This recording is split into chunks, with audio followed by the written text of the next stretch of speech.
히브리서 1장 3절부터 14절을 지금 다루고 있는데요. 지난번에 1장 3절을 다루고 앞부분 우리 예수님은 바로 하나님의 영광의 광채시요 그 본체의 형상이시다라는 부분을 다뤘고요.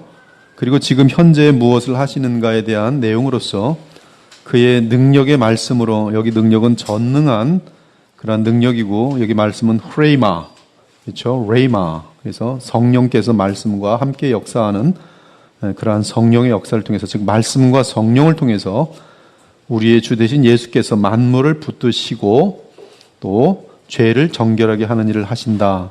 여기까지 우리가 다루었습니다.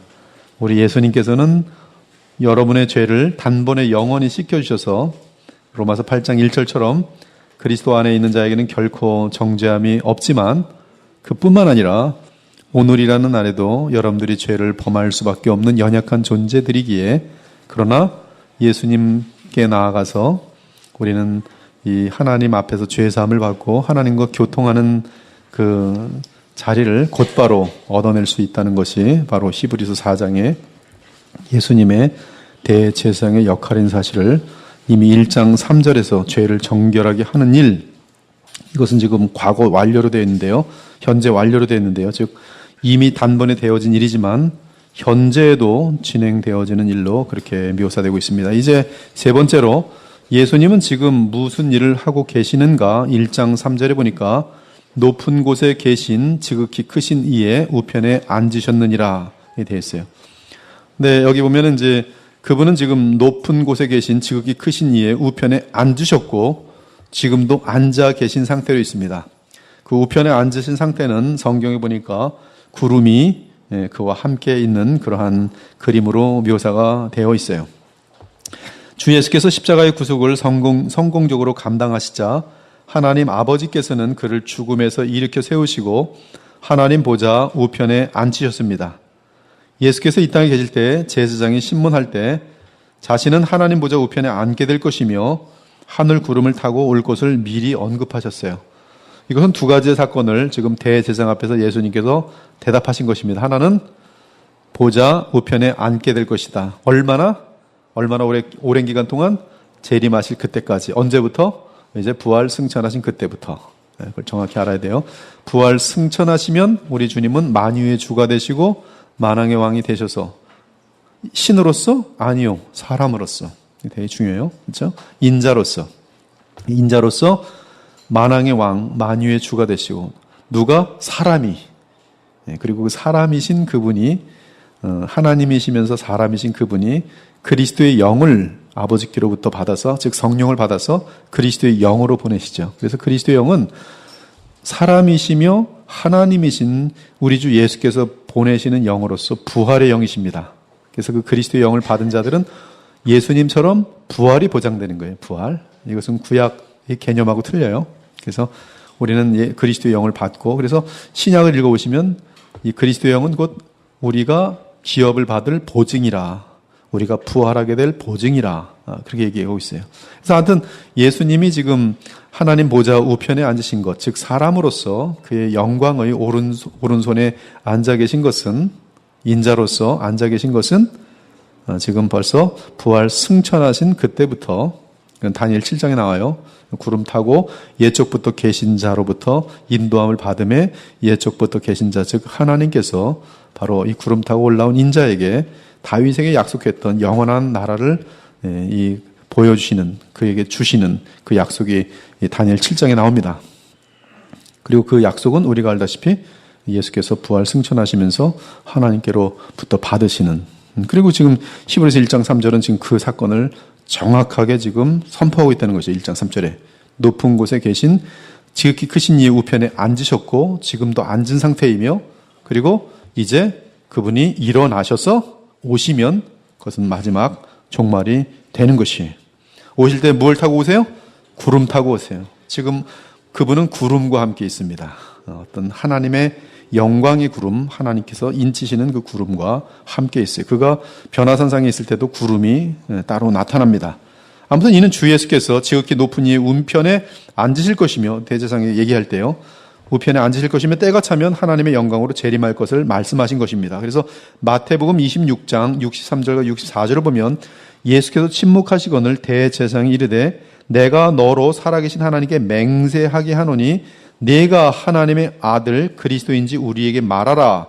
64절 예수께서 이르시되 네가 말한 대로 그니라 이렇게 돼 있어요. 원어에 보면 네가 말한 대로 내가 그니라. 즉 네가 말한 대로 나는 하나님의 아들 그리스도라. 그렇게 돼 있습니다. 그러나 내가 너희에게 이르노니 이후에 지금 내가 너희 앞에 서 있지만 십자가를 지고 나서 십자가를 지기 전에 대답이거든요. 십자가를 지고 나서 그리고 인자가 권능의 우편에 앉아 있는 것과 우리 예수님의 주 되시는 상태예요. 그 다음에 하늘 구름을 타고 오는 것을 너희가 보리라. 완전한 얘기예요. 그래서 이 모든 것들이 성경이 전체가 완벽한 조금도 이 불일치가 없습니다. 완벽한 그런 어떤 일치를 이루고 있어요. 그리고 누가복음 22장 69절에서는 이제부터는 인자가 하나님의 권능의 우편에 앉아 있으리라. 예수께서 분명히 말씀하셨어요.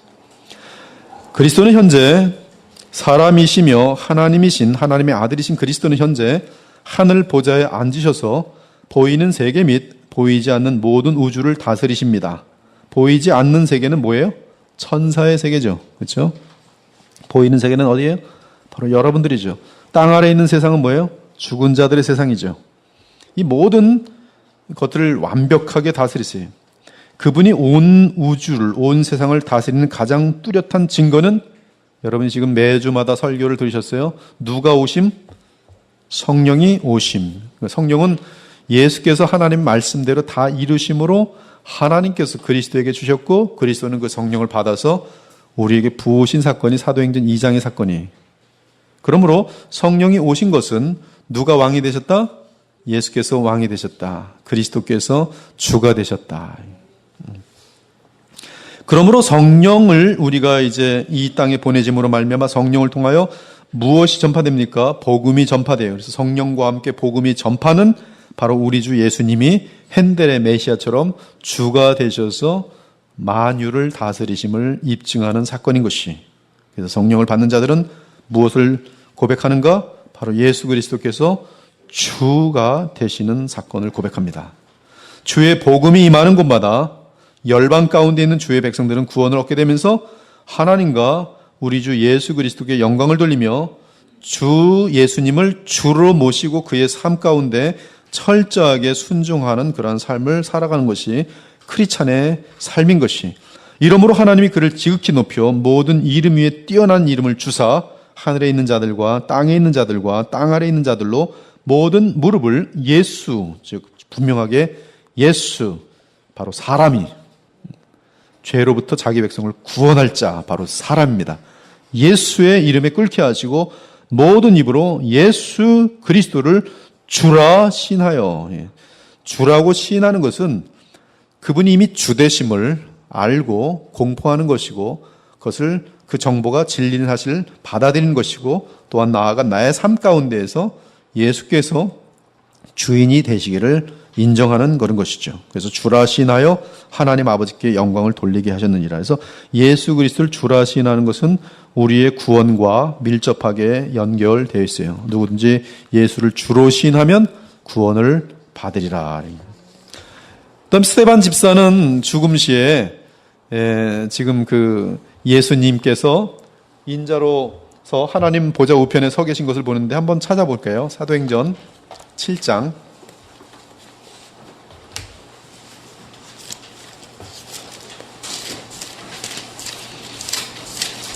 이것은 환상을 본 게 아니라 어떤 차원을 넘어서서 하나님께서 그리스도께서 스데반의 죽음 시에 하늘을 열으셔서 그렇죠? 그 세계가 보이게 하신 것이죠. 55절과 56절 보니까 54절에 보니 그들이 이 말을 듣고 마음에 찔려 그를 향하여 이를 갈거늘 55절 스데반이 성령 충만하여 하늘을 우러러 주목하여 하나님의 영광과 및 예수께서 하나님 우편에 서신 것을 보고 말하되 보라 하늘이 열리고 누가 인자가 하나님 우편에 서신 것을 보노라 한데, 엄청난 증거죠.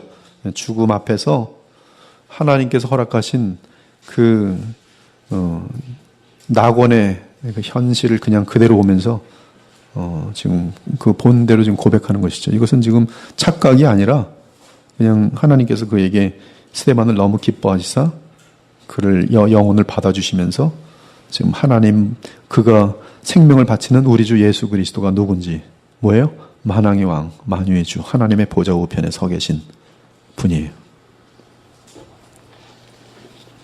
그것은 하나님 보좌 우편이란 것은 지금 하나님께서 모든 권능과 권세를 다 아들에게 주셨고 아들은 지금 하나님의 아들이며 동시에 사람으로서 지금 완전한 주가 되신다. 그래서 우리가 지금 히브리서 1장 2절에서 본 것처럼 그분은 여러분 머리털 하나까지도 지금 그분의 허락 없이는 떨어지지 않아요. 그리스도께서 붙들고 계십니다. 참 이게 예수님은 인간이 영원히 다 알 수 없는 분이에요. 그리고 우리가 지난주에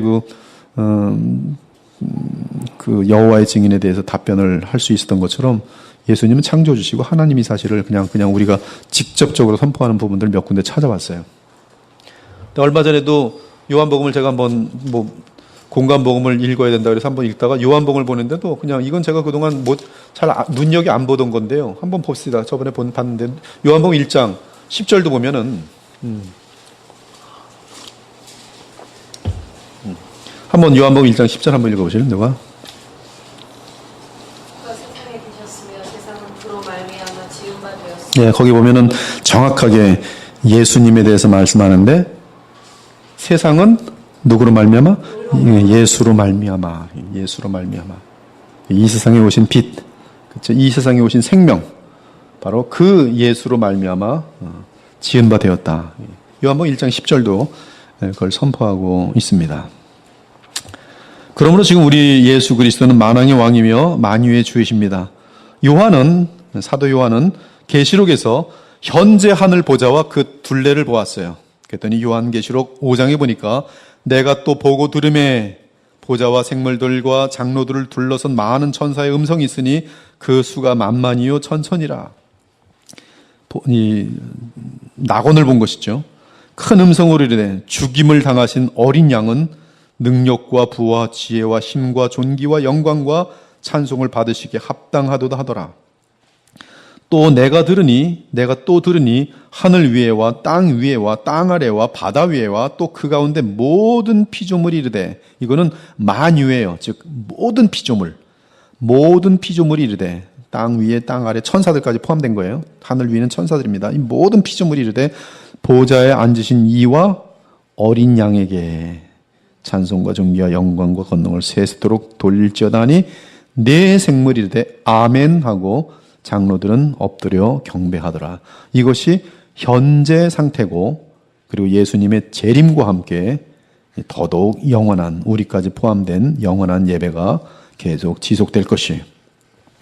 그러므로 우리 주 예수님은 모든 천사들보다 훨씬 뛰어나며 그들보다 더욱 아름다운 이름을 얻으셨습니다. 그분의 이름은 주 예수 그리스도로서 하나님의 아들이며 그리스도이시며 인자이신 예수님은 이름이고 그리스도는 그의 오신 목표고 하나님의 아들은 그의 근본적인 존재입니다. 그분 하나님의 아들이 영원한 하나님이십니다. 그분은 하나님의 아들로서 여호와 하나님이시며, 여호와의 증인은 예수 그리스도가 여호와 하나님인 사실 몰라요. 성령도 여호와 하나님이세요. 성부도 여호와 하나님이세요. 여호와 하나님은 한 분 하나님이십니다. 그리고 그분은 세 퍼슨으로 존재하고 계세요. 성부와 성자와 성령으로 존재하세요.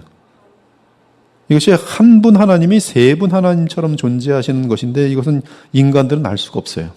우리가 아는 것은 하나님 외부에서 볼 때는 그 하나님은 여호와 하나님 한 분 하나님처럼 보이는 거예요. 구약을 보면 여호와 하나님께서 말씀하실 때 말씀이 단수로 쓰여 있어요. 그리고 이 무슨 갈라져 있거나 무슨 감정이 세 개가 있는데 세 개가 합쳐져 있거나 그런 그림으로 돼 있지 않아요. 우리 주의 백성들이 들을 때는 한 하나님이 말씀하시고 뜻하시고 슬퍼하시고 기뻐하시는 것으로 돼 있어요.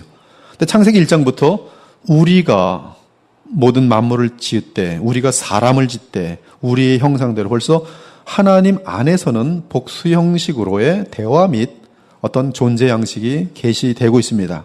그리고 그 존재 양식은 신약으로 오면 성부, 성자, 성령의 이름으로 세례를 주노라 하면서 하나님의 이름이 하나님의 존재 양식을 계시해주고 있어요. 그래서 출애굽기 3장과 6장에 보면 여호와는 I am 스스로 존재하는 영원히 존재하는 신으로 표현되어 있지만 그 이름은 여호와예요. 근데 그 이름은 신약에서 예수께서 구속을 이루신 다음에는 다시 한번 하나님의 이름이 계시되는데 엄청난 거죠. 완성된 다음에 하나님의 이름에 계시는 여호와는 하나님의 이름입니다. 그러나 여호와의 이름은 다시 계시되는데 성부, 성자, 성령이에요. 이 성부, 성령은 세 이름이 아니라 한 하나님께 주어진 한 이름입니다. 단수로 되어 있어요. 즉 하나님의 이름은 성부, 성자, 성령이에요. 그리고 성부와 성자와 성령은 서로 다른 지정을 갖고 계세요. 그래서 성부와 성령은 사람의 몸을 입지 않았어요. 근데 성자 하나님은 사람의 몸을 입고 오셔서 오신 우리 주 예수 그리스도시에요. 그분은 요한복음에 말씀 하나님으로 계시되어 있고 그리고 그분은 하나님의 아들로 우리에게 계시되어 있어요. 그분은 여호와 하나님으로서 제3위 중에 제2위에 계신 분으로서 우리에게 그분들끼리의 이 구원에 대한 경륜을 토론하는 것으로 보여져요. 에베소 1장에 보면 성자 하나님께서 하나님의 아들이 그 일을 구속을 이루시기로 몸을 입고 오시는데 이 삼위일체 안에서의 완전한 연합으로 인해 바로 예수님이 오심은 바로 여호와께서 임마누엘 하신 것이 구약은 그렇게 보고 있습니다. 그래서 예수님이 오심은 곧 여호와의 임마누엘이. 그러나 신약에서 보면 좀 더 구체적으로 볼 때 그분은 성부, 성령이 아니시고 바로 하나님의 아들, 말씀 하나님, 성자 하나님께서 사람의 몸을 입고 오신 임마누엘 하나님이에요. 그래서 우리는 히브리서 같은 경우는 더더욱 분명하게 구분합니다. 하나님과 하나님의 아들 그리스도. 그래서 우리는 예수 그리스도를 믿을 때 하나님의 아들이요 그리스도인 사실을 믿는 거예요. 베드로가 말합니다. 주는 그리스도시요 하나님의 아들이십니다. 이것이 성령으로 말미암아 하나님 아버지께서 우리에게 계시하여 주시는 구원받을 하나님의 백성들이 바로 예수 그리스도를 알아보는 계시로 인하여 알아보게 되는 고백인 것이. 그래서 누구든지 주를 향하여 주는 그리스도시요. 그리스도는 뭐예요? 여러분 수십 번을 공부했어요. 누구의 뒤를 이은 선지자? 모세의 뒤를 이은 선지자. 누구의 뒤를 이은 대제사장? 멜기세덱의 뒤를 이은 대제사장. 그 다음에 누구의 뒤를 이은 왕? 다윗. 사무엘하 17장, 그 다음에 열왕기상, 역대상 7장, 이 모든 내용들이 다 다윗의 이 Chapter of Humanity, 인류의 대강령이라는 것을 예언하고 있고요. 이 다윗에게 준 하나님의 나라는 다니엘 7장에서 인자에게 연결되고 있고요. 그리고 인자라는 단어는 계시록에서 인자 같으니 이미 완성된 인간의 모습, 영광을 입으신 예수 그리스도의 모습으로 계시되어 있고요. 그 다음에 사도행전을 보면 신명기 18장에 보면 나와 같은, 즉 모세 너와 같은 그 선지자를 보낼 것이라는 그 내용이 요한복음 읽어보세요. 네가 그 선지자냐? 그 다음에 사도행전을 보십시오. 너희가 핍박한 그 의인 또는 그 선지자. 의인은 이 이사야서에서 예언된 그런 인물이에요. 그래서 이 모든 것들이 다 메시아에 대한 계시인데 메시아는 anointed, 기름 부음을 받은 자고요. 메시아는 또한 기름을 부으실 건데 이 기름이 성령으로 부으십니다. 그래서 메시아는 성령을 부으십니다. 근데 그분은 그 붓기 전에 기름 부음을 받은 자로서 세 가지의 영원한 그 직분을 감당하셔야 되는데 우리 죄를 위하여 십자가에 죽으시고 하나님의 나라를 이루시고 그리고 우리의 죄를 대속하시는 세 가지의 역할을 다 하세요. 그래서 영원한 말씀이 우리에게 오셔서 마지막 말씀이 되신 사건이 우리가 히브리서 1장 1절과 2절에서 다른 내용이고 지금 3절을 하고 있는 거예요. 우리 히브리서 13장까지 언제 갈까 모르겠어요. 한 2010년까지 갈지도 모르겠어요. 2020년. 네. 근데 재밌죠? 네, 재밌어요. 왜냐하면 여러분들이 이제 어느 정도 복음에 대한 이제 기반이 딱 상태에 서 있는 가운데 히브리서를 이렇게 배우고 있다는 건 지금 엄청난 영광입니다. 여러분들 히브리서를 같이 뭐 1년이 걸지 5년이 걸지 다 배우고 나면 여러분들은 히브리서 10장 10절, 즉 우리를 의롭다 하신 주님께서는 우리에게 거룩한 마음을 주셨다는 것이 굉장히 확신하게 돼요. 그리고 히브리서 9장 24절인가요? 거기 보면 그리스도의 보혈은 우리의 오래된 행실로부터 우리를 양심을 깨끗하게 하시는 그러한 이 십자가의 그 능력을 보게 됩니다. 그래서 우리의 삶이 변화되어지는 것을 타당하게 여기게 돼요. 그것이 복음 안에 포함된 사실을 알게 됩니다. 물론 죄사함은 당연한 것이고 로마서 8장 1절처럼, 그러나 지금까지 교회가 강조하지 않은 부분, 즉 우리가 거룩하여질 합당함에 대해서는 이런 히브리서 같은 것을 통해서 대단히 확실하게 나타나고 있어요. 그것이 새 언약이라고 되어 있어요. 히브리서를 보면, 즉 에스겔서와 또 예레미야 31장 이런 데서 그 예언된 내용, 구약에서는 이루어질 수 없었던 그 내용들이 성령이 오심으로 말미암아 우리 주의 백성들의 마음이 근본적으로 마음이 율법화돼서 우리 마음속에 하나님을 기쁘시게 하는 자원하는 마음이 막 충만한데, 이것을 에스겔은 성령의 역사라고 보고 있는 것이, 그래서 우리가 이 성령의 오심은 보통 큰 사건이 아닙니다. 그래서 이 성령론은 우리의 거룩과 대단히 밀접한 그런 관계가 있습니다. 그러므로 우리 주 예수님은 모든 천사들보다 훨씬 뛰어나며 그분의 이름은 주 예수 그리스도로서 하나님의 아들이며 그리스도이며 인자이신 예수이다. 그분은 하나님의 아들로서 여호와 하나님이시며 인자로서 마지막 아담이시고 그리스도로서 대제사장이며 영원한 왕이시며 그 선지자이시다.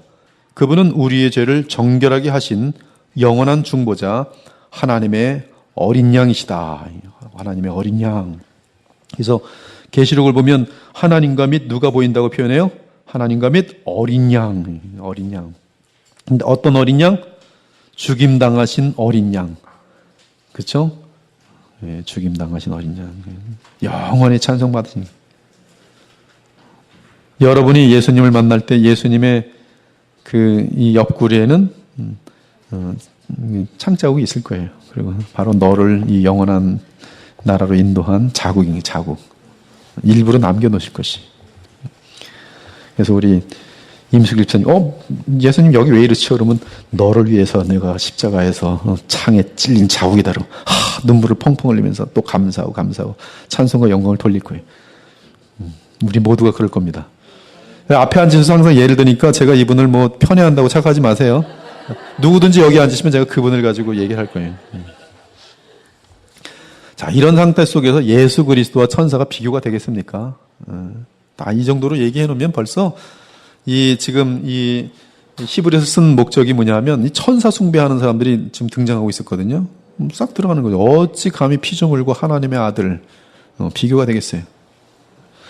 그래서 이제 4절부터 14절까지는 우리 주 예수 그리스도와 천사를 비교한 것인데, 사실 비교한다는 자체가 주의 영광을 모독하는 것일 수 있습니다. 그러나 히브리서가 쓰인 배경 가운데 그 당시 천사들을 높이며 심지어 예수님을 천사 중에 하나라는 주장이 제기되고 있었어요. 이 주장 지금 누가 하고 있어요? 여호와의 증인이. 여호와의 증인은 지금 예수님을 천사장이라고 말합니다. 심지어 이름까지 지어서 얘기해요. 미카엘 천사장이라고. 제가 어떻게 하냐면 제가 서울역에 갔는데 여호와의 증인을 만났어요. 그 사람 입에서 직접 들은 얘기예요. 예수님은 미카엘 천사장입니다. 당신 누구요? 여호와의 증인이에요. 그래서 여호와의 증인은 예수님을 미카엘 천사장이라고 가르치고 전파하는구나. 그럼 여호와는 누구예요? 성부 하나님이 여호와입니다. 완전히 이단이죠. 그들은 성경에서 예수 그리스도가 누군지를 전혀 모르고 있어요. 예수님이 누군지를 아는 것은 마태복음 16장에 보면 하늘 아버지께서 알려주시는 거예요. 그는 하나님의 아들이요, 바로 그리스도예요. 그 당시 유대교의 에센파 역시 예수님을 천사로 믿고 그렇게 가르쳤어요. 골로새 2장 18절 한번 보시면,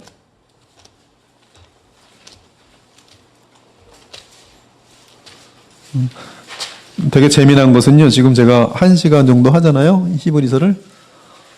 근데 1시간이 너무 빨리 지나가요. 이상해요. 저는 한 10분, 15분이 얘기 안 한 것 같은데 왜 시계가 바늘이 쑥가 있고 그래요. 그리고 딱 보면 진도는 하나도 안 나갔어요. 골로새서 2장 18절 한번 읽어보세요.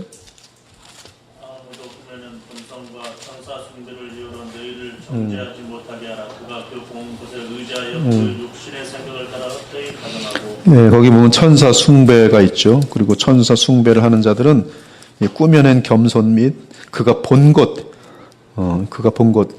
마릴성도 예수 그리스도교도 두 천사를 봅니다. 이름도 내가 외우고 있었는데 무슨 니니인데 오니야 뭔지 하여튼 니니 두 개의 신을 보고 그래서 그들은 또 이위일체를 나중에 또 얘기해요. 하나님은 이위일체다. 자기가 본 천사들이 하나님이라는 것이죠. 그래서 이 조셉 스미스에게 나는 이 기독교를 다 버렸노라. 이 지금 그 뉴욕주에서 발생한 사건이에요. 나는 교회를 다니면서 그러다가 야고보서 1장 5절에 보니까 지혜가 부족한 자는 지혜를 구하라고 의심하지 말라 해서 그 말씀 붙들고 지혜를 구했더니 거기 헛간인지 어딘지 하여튼 그러면서 예수님을 누구 어떤 하나님 만나는데 천사들을 본 거죠. 근데 나는 이 땅에 기독교를 버렸노라. 그래서 어디로 가라. 그래서 거기 가봤더니 그들이 보는 거 뭐예요? 몰몬경. 몰몬경이라고 안 하고 뭐라 그러던데?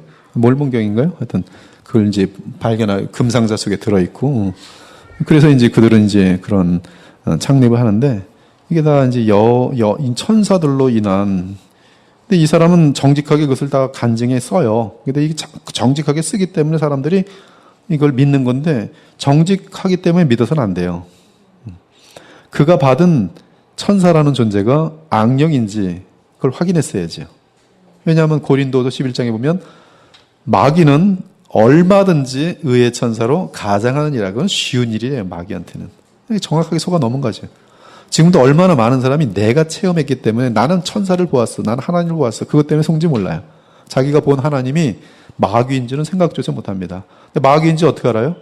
성경 보면 알아요. 성경 보면 알아요. 여러분이 다른 사람들이 간증 열심히 할 때 그 사람이 지금 무슨 속은 건지 아닌지 어떻게 알아요? 여러분 여기 신천지사랑 앉혀놓으면 정직하게 말합니다. 내 인생 속에 난 머리가 아팠는데 이만희를 만났더니 머리가 난 다음에 나는 체험했습니다. 나는 그분이 성령인 줄 믿습니다. 그 사람이 믿는 거예요. 정직하게 말하는 거예요. 근데 속은 거예요. 누구에게? 마귀에게 속은 거예요. 마귀에게. 근데 자기는 마귀에게 속았지만 마귀에게 속았다는 걸 알 수가 없어요. 왜? 성경을 모르니까.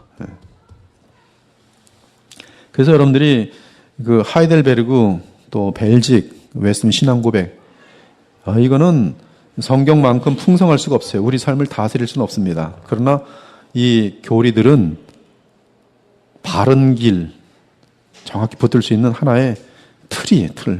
그래서 자꾸 읽으셔야 돼요. 여기에 도전하는 것은 이건 교회가 남긴 유산이기 때문에 혼자서 이걸 뒤집을 수 없습니다.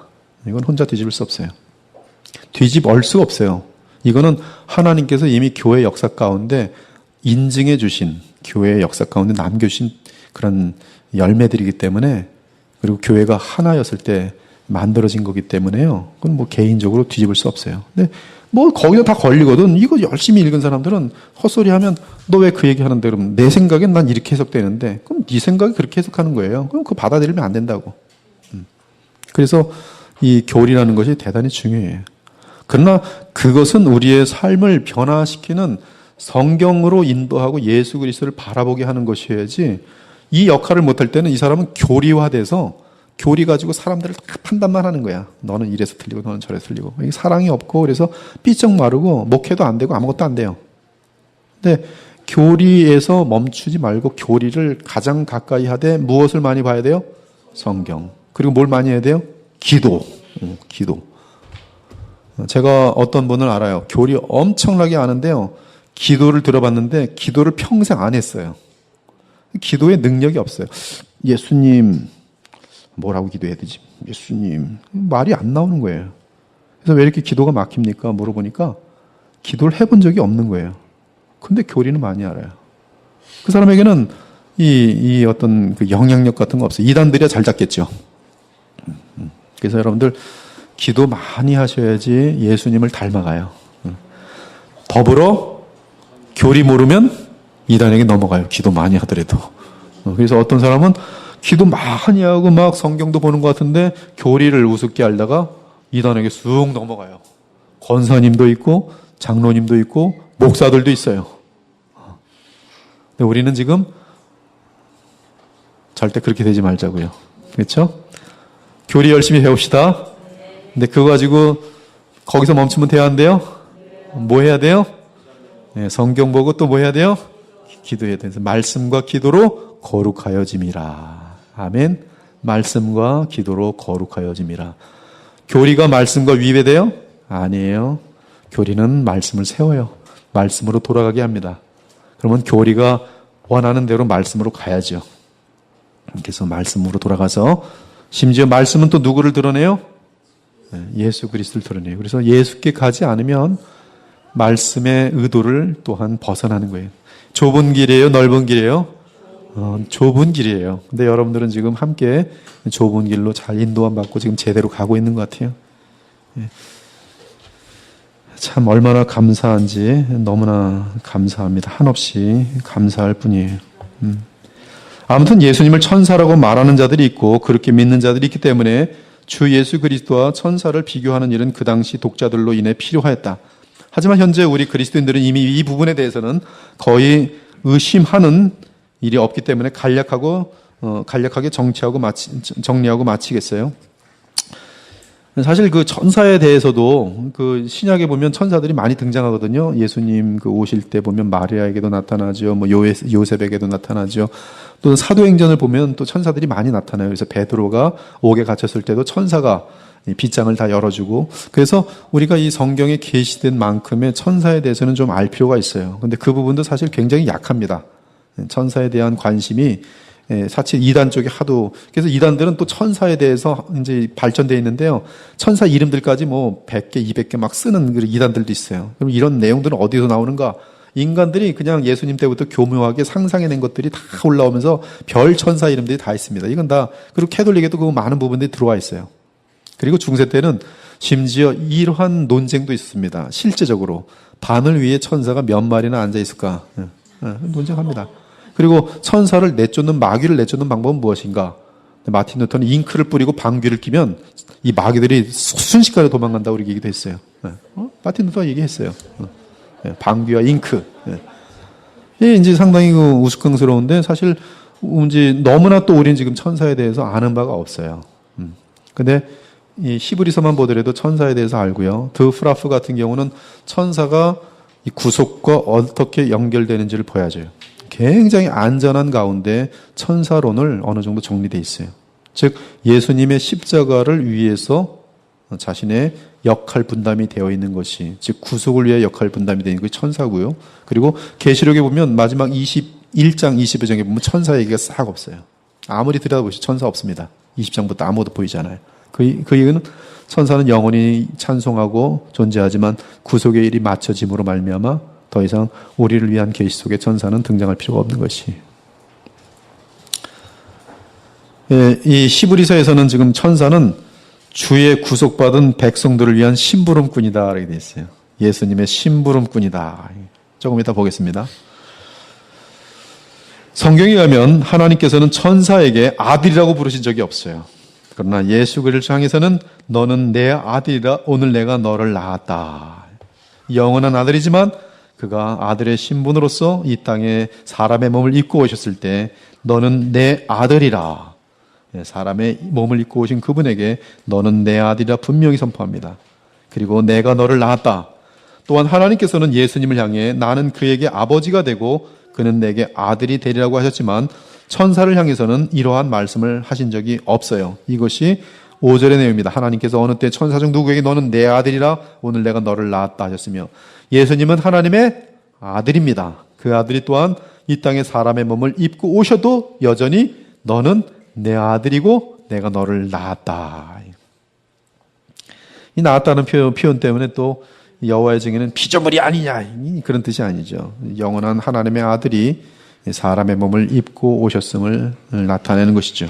6절을 보면 그리스도는 하나님의 맏아들로서, 그렇죠. 6절 또 그가 맏아들을 이끌어 그는 하나님입니다. 그렇죠.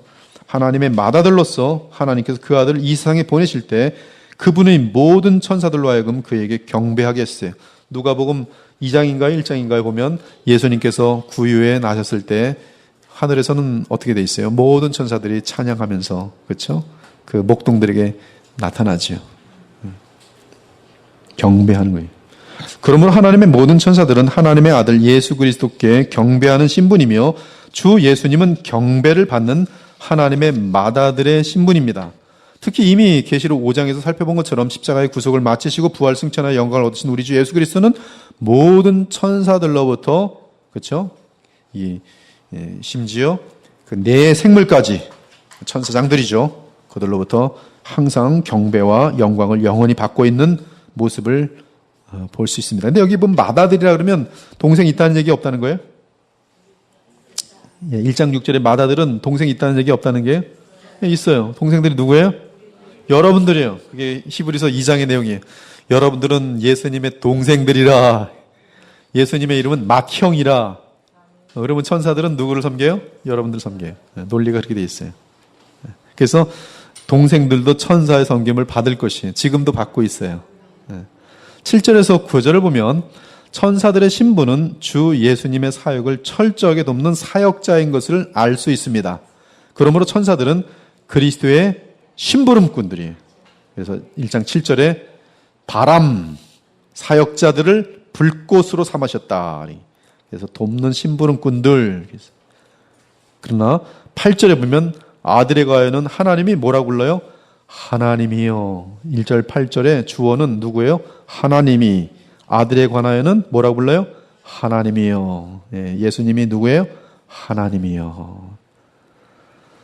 우리 현목 형제가 이제 외민에 들어갔는데 예수님의 그 신성에 대한 것을 다 아는 만큼 쓰는 이제 그런 시험을 한번 거쳐요. 네, 이러한 그 성경 구절들을 끄집어내야 돼요. 히브리서 1장 8절 아들에 관한 하나님이여 주어는 하나님이시면서 아들에 관한 하나님이여 부르니 하나님께서 아들에 대해서 하나님이라 부르셨습니다. 이건 그냥 증거예요. 여러분 히브리서 1장 8절을 눈여겨보신 적이 있나요? 제가 킹 제임스 버전을 보다가 주어는 하나님이고 그리고 아들에 관하여 이렇게 말하는 것을 보면서 아 하나님께서 아들에 관하여 하나님이여 라고 부르시는구나. 그리고 주의 보좌는 영영하며 주의 나라의 규는 홀입니다. 이 왕이 갖고 있는 공평한 공의로운 교인이다. 물론 지금 이 내용들은 시편을 인용하여서 히브리서 기자가 말하는 건데 놀라운 것은 히브리서 기자는 구약을 인용할 때 다윗이 말한 것도 하나님이 말한 것으로 인용하고 있어요. 그 뜻은 뭡니까? 바로 다윗이 성령이 충만하여 말하면 누가 말한 거예요? 하나님이 말한 것으로 정확히 보고 있어요. 계속 반복될 것입니다. 그건 뒤에서 계속 확인할 것이에요. 그러므로 우리는 구약에 성령이 충만하여 계시로 말한 모든 내용들은 뭐로 볼 수 있어요? 하나님의 말씀으로 볼 수 있어요. 전혀 하자 없습니다. 누구처럼? 히브리서 기자처럼.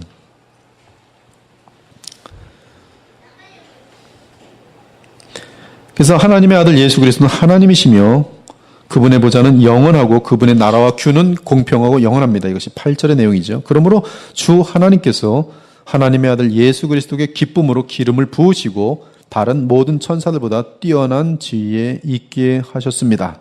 그것이 1장 9절이에요.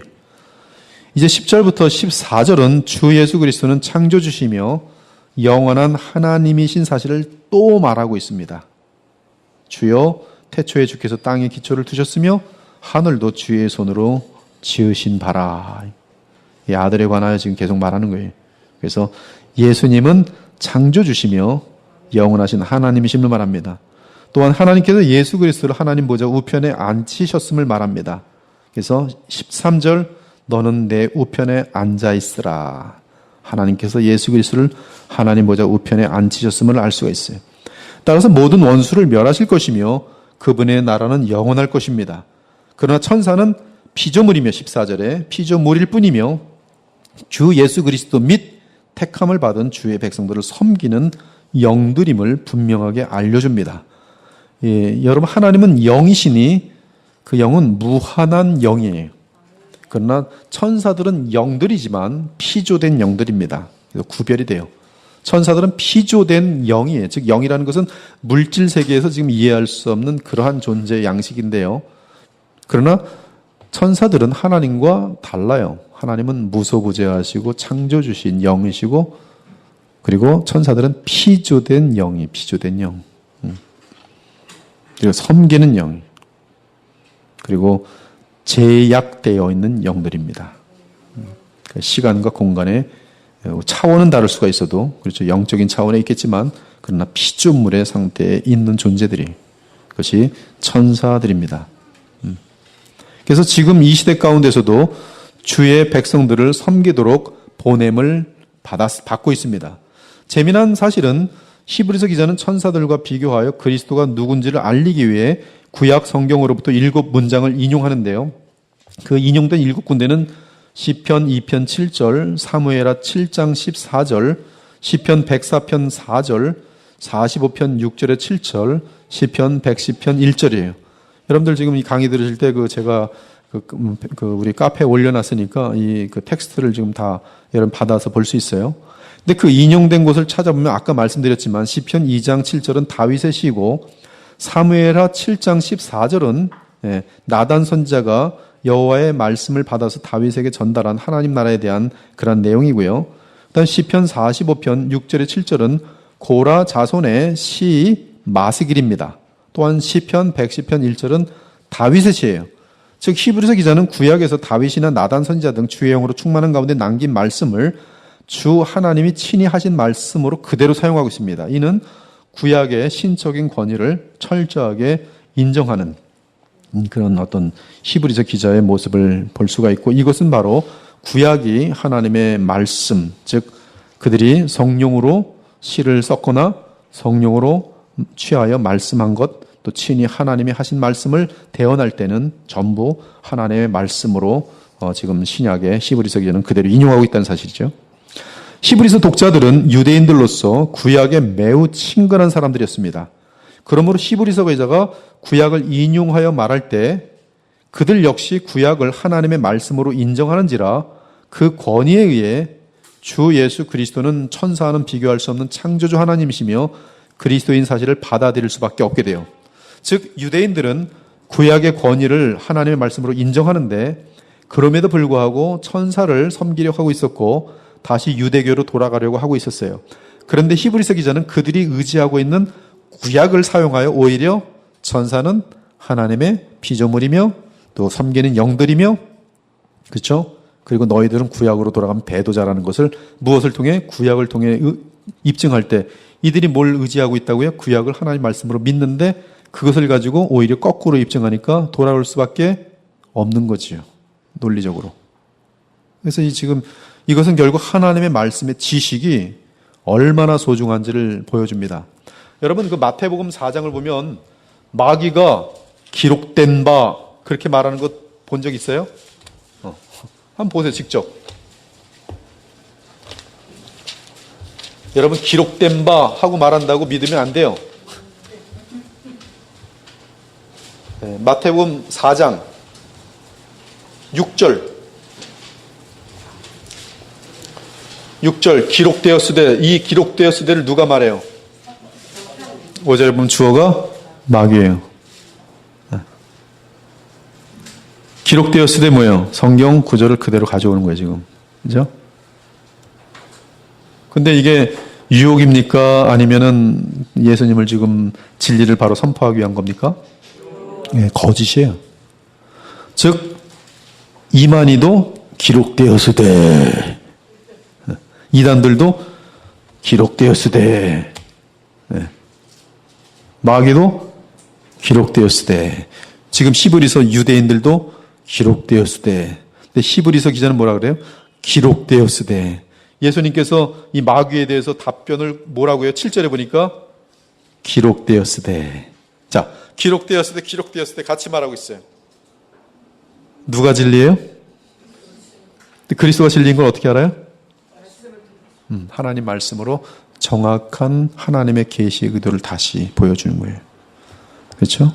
그리고 숨은 인간의 더러움들을 정확히 노출시켜주는 거예요. 마귀의 계략을 그냥 노출시킵니다. 이 마태복음 4장 보면 마귀가 꼼짝 못해요. 뭐에서 밀려요? 하나님 말씀의 지식에서 밀려요. 여러분들이 이단을 이기려면 뭐예요? 말씀에서 바르게 알고 있으면 이단은 여러분들을 무너뜨리지 못합니다. 이단들에게 넘어가는 사람들은 뭐가 약한 거예요? 말씀에 약한 거예요. 그들이 기록되었을 때 아무것도 모르고 성경 말씀이네? 그렇지. 우선 이만희가 구세주고 보혜사랄세. 그래. 자기는 다 쫓아왔어요. 기록되었을 때. 한 번도 자기는 지금 말씀에서 벗어난 적이 없어요. 아, 맞아. 이만희가 보혜사야. 자기는 확신 가지고 여기까지 왔어요. 그리고 이제 이만희는 영원히 보혜사야. 뭐라 부르면 성경대로 난 믿었어. 그런 거예요. 근데 어디선가 건너뛰는 거죠.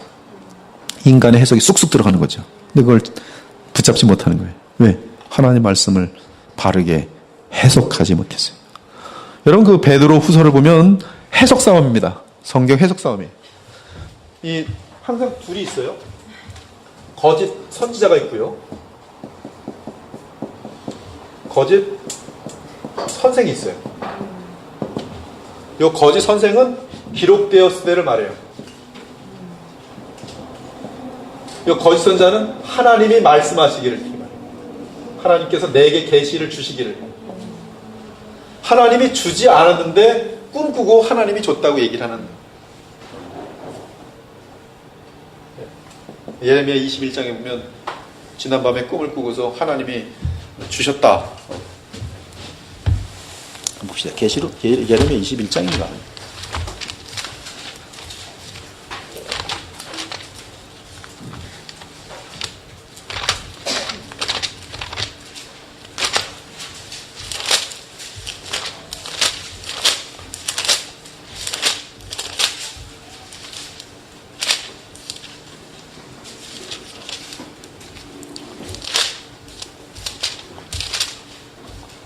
예, 23장 같은 데 보면 나와요. 여기 23장.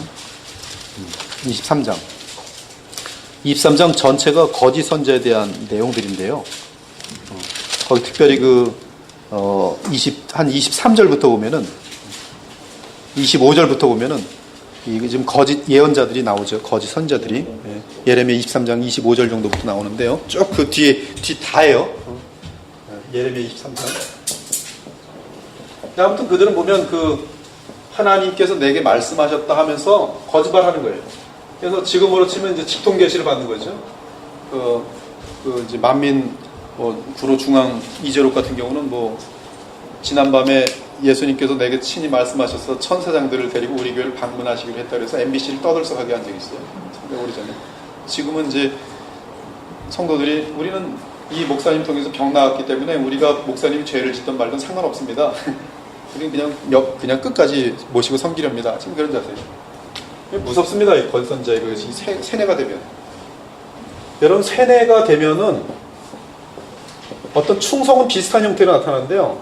이 사람들에게는 이 기계적인 모습이 나타나요. 여러분들 북한 사람들 세뇌된 군인들 그게 세뇌된 모습이에요. 근데 여러분 북한의 모습하고 교주들에게 세뇌된 사람들의 모습을 한번 같이 비교해 보세요. 똑같아요. 똑같습니다. 근데 성령의 역사는 달라요. 거기에는 천국의 모습이 있고 사랑의 모습이 있고 어떠한 자발적인 어떠한 그런 모습과 함께 굉장히 틀립니다.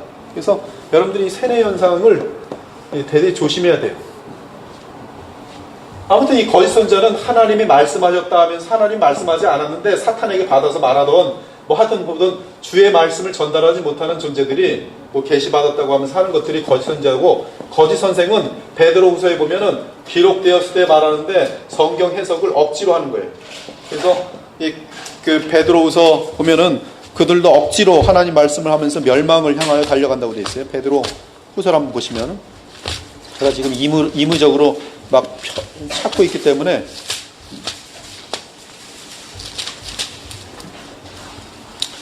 베드로후서 3장 16절 같은 경우 그렇죠? 여기 보면 여기 보면 해석이에요. 풀다가 그렇죠? 근데 풀다가 어떻게 돼요? 멸망이 이릅니다. 유대인들이 구약 성경 봐요, 안 봐요? 네, 구약 성경 열심히 봐요. 바리새인들은 구약 성경 전체를 믿지만 사두개인들은 모세오경만 믿었어요. 근데 이들은 예수 그리스도를 구약을 열심히 보더니 예수를 십자가에 못 박아 죽여요. 근데 우리들은 성경 열심히 읽고 예수 그리스도가 메시아인 사실을 알고 하나님의 아들인 사실을 알고 지금 주님만을 바라보자 갔더니 정말 주님 안에서 하나님과의 교통이 실제적으로 이루어지는 것을 체험하면서 하나님의 약속은 신실하시고 하나님의 성경 말씀은 살아있는 진리인 사실을 우리는 확증하게 됩니다. 체험적으로 성령에 의해서.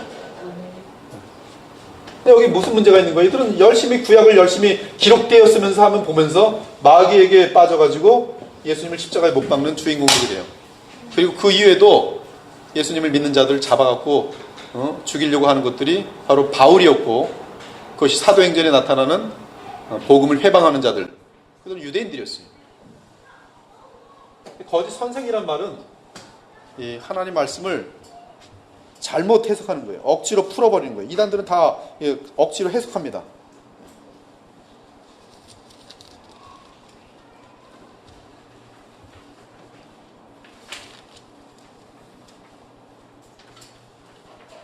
그 1장 보면은 1장 20절도 그렇죠. 사서로에 푼다. 사서로에 푼다. 이게 뭐예요? 거짓 선생들이에요. 또 2장 1절 보면은 그렇죠. 여기 보면 거짓 선지자가 나오고요. 그렇죠? 거짓 선지자. 그다음 거짓 선생이 있어요. 그렇죠? 두 가지가 있죠. 거짓 선생. 근데 거짓 선생은 가만히 이단을 끌어들여요.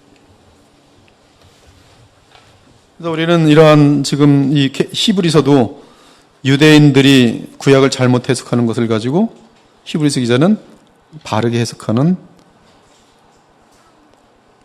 그 성경의 권위를 의지하는 가운데 바르게 해석해서 그들을 돌아오게 하고 있어요. 대단히 중요한 내용이죠. 그러므로 여러분들도 하나님 말씀을 대단히 가까이 하되 하나님 말씀 그것이 알리고자 하는 누구를 놓치면 안 돼요? 예수님을 놓치면 안 돼요. 그래서 그 요한복음 20장 31절 오늘 이걸로 마무리하고 일단 마치도록 할게요. 다 같이 읽겠습니다. 요한복음 20장 31절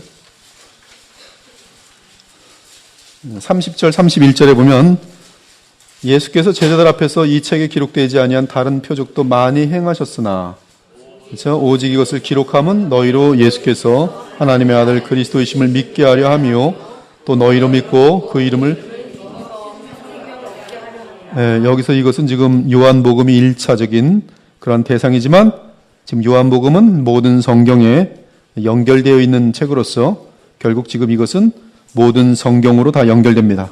그래서 이 성경의 기록은 결국 누구를 믿게 하기 위함이에요?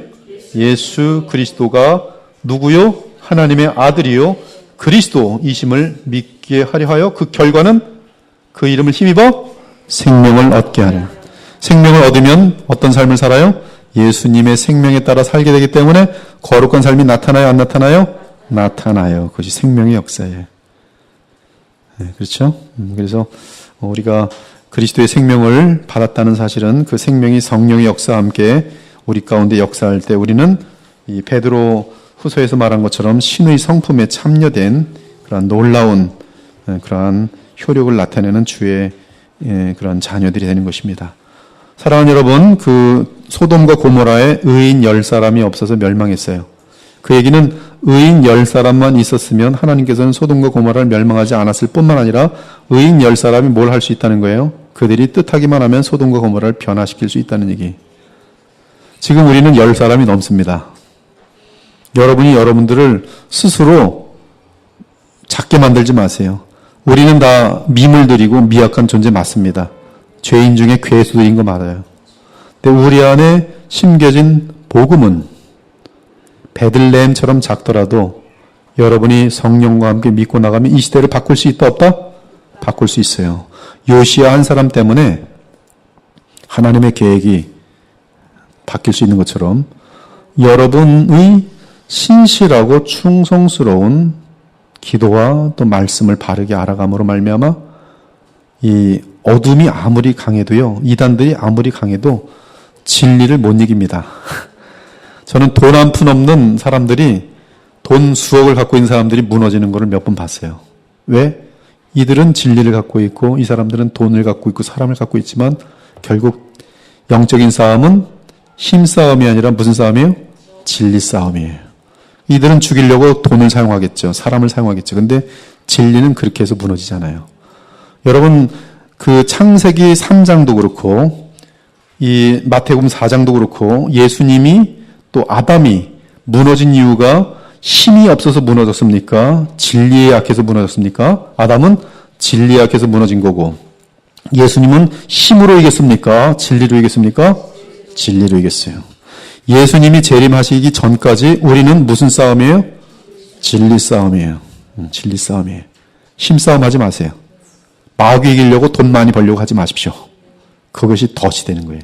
마귀 이기려고 대통령 되려고 하지 마세요. 내가 대통령이 되면 마귀 세력을 다 무찌르겠다. 그 자체가 이미 무너지게 돼 있어요. 그냥 우리는 권력과 돈과 명예와 그런 것으로서 하나님 나라를 세우는 것이 아니라 기도와 순종과 충성과 진리를 붙들므로 마틴 루터가 뭐래요? 진리가 이기는 거예요. 그 찬송하고 마치겠습니다. 진리는 뭐예요? 내주는 강한 성이요. 피아노 좀 쳐줄래요? 내주는 강한 성이요. 이거로 마치겠습니다.